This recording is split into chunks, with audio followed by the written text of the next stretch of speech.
So the printer comes with a cover plate which is just fixed to these two thumb screws. So we're going to remove that.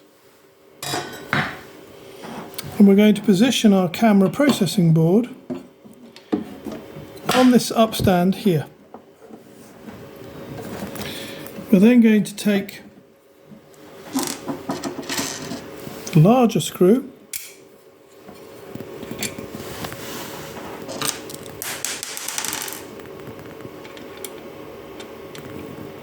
important to do this one first,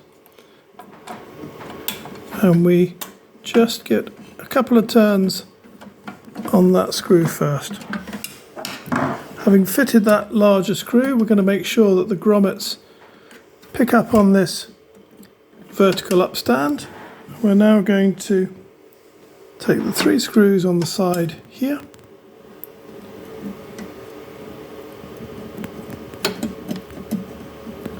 and we're going to align those screws.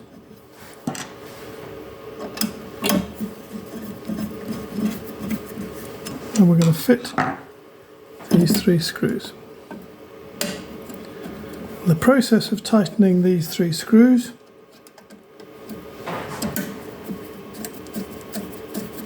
ensures that the camera bracket assembly is nice and tightly fitted up against the bulkhead of the printer. So you'll see if you have it correctly mounted, it's stable and secure against this. No movement at all. And that is your camera bracket assembly fitted. We now need to take the cables, and the cables get fed through this slot here.